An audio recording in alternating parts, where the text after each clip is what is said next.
আসসালামু আলাইকুম।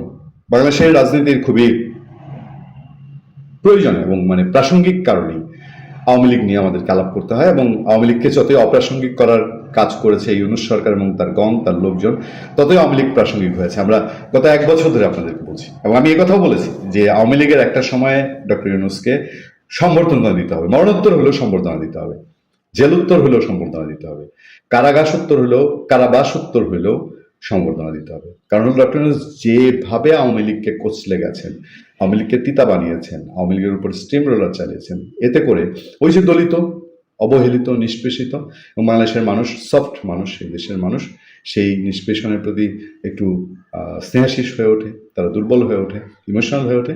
সেই জায়গা থেকে আওয়ামী লীগ আসলে প্রাসঙ্গিক হয়ে উঠেছে। এবং সেই প্রশ্নে বিএনপি কি করবে, আমরা গত 2-3 দিনে আমাদের আলোচনায় বলছি বিএনপি কি সিদ্ধান্ত নিতে হয় কিনা। আর আমাদের আলোচনার নির্যাস একটা ছিল যে বিএনপি স্টেপ ফরওয়ার্ড কোনো রাস্তায় যাওয়াটা তার জন্য কষ্টকর, ফলে আইনি প্রক্রিয়ার মধ্যে দিয়ে যাওয়া। আইনি প্রক্রিয়া বলতে কি, আওয়ামী লীগকে রিট করার সুযোগ দেওয়া সেই প্রজ্ঞাপনের বিরুদ্ধে, অথবা সেই প্রজ্ঞাপন আইনিভাবে কার্যকর না হওয়া। এই দুটা পথ বিএনপির সামনে খোলা আছে। বিএনপির মহাসচিব মির্জা ফখরুল ইসলাম আলমগীর সেই ইঙ্গিতবহ তথ্যটা আমাদের সামনে দিয়েছেন। আওয়ামী লীগের বিষয়ে আইনগতভাবে দেখা হবে মির্জা ফখরুল। তিনি কি বলছেন? বিএনপির মহাসচিব ও স্থানীয় সরকার মন্ত্রী মির্জা ফখরুল ইসলাম আলমগীর বলেছেন, বিভিন্ন স্থানে আওয়ামী লীগের কার্যালয় খোলার যে প্রসঙ্গ, সেটিকে আইনগতভাবে দেখা হবে। সোমবার সকালে রাজধানীর নয়াপল্টনে বিএনপির কেন্দ্রীয় কার্যালয়ে সাংবাদিকদের প্রশ্নোত্তরে এই কথা বলেন মির্জা ফখরুল। সাংবাদিকদের প্রশ্ন করেন, বিভিন্ন স্থানে আওয়ামী লীগের অফিসগুলো খোলা হচ্ছে, এ বিষয়ে সরকারের অবস্থান কি? উত্তরে মির্জা ফখরুল ইসলাম আলমগীর বলেন, এটা আমরা চাইনি, এবং যেহেতু আইনগতভাবে বলা আছে যে তাদের কার্যক্রম নিষিদ্ধ, সেভাবেই এটাকে দেখা হবে সব জায়গায়। ত্রয়োদশ জাতীয় সংসদ নির্বাচনে জয়ের পরই প্রথম বিএনপির কোনো মন্ত্রী বা জ্যেষ্ঠ নেতা এই কার্যালয়ে যান।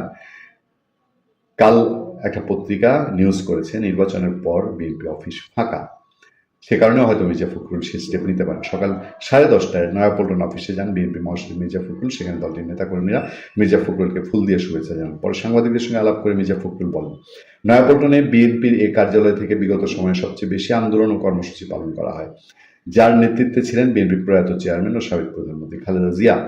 মির্জা ফখরুল বলেন, এই কার্যালয় থেকে দেওয়া কর্মসূচিগুলো জনগণকে অনুপ্রাণিত করেছিল। স্থানীয় সরকার নির্বাচন নিয়ে সাংবাদিকদের এক প্রশ্নের উত্তরে মির্জা ফখরুল ইসলাম আলমগীর বলেন, সঠিক সময়ে সরকারি নিয়ম মেনে স্থানীয় সরকার নির্বাচন অনুষ্ঠিত হবে।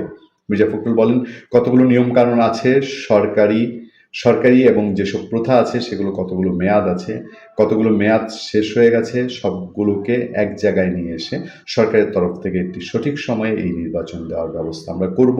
তবে নিঃসন্দেহে এই নির্বাচনকে প্রাধান্য দেওয়া হবে।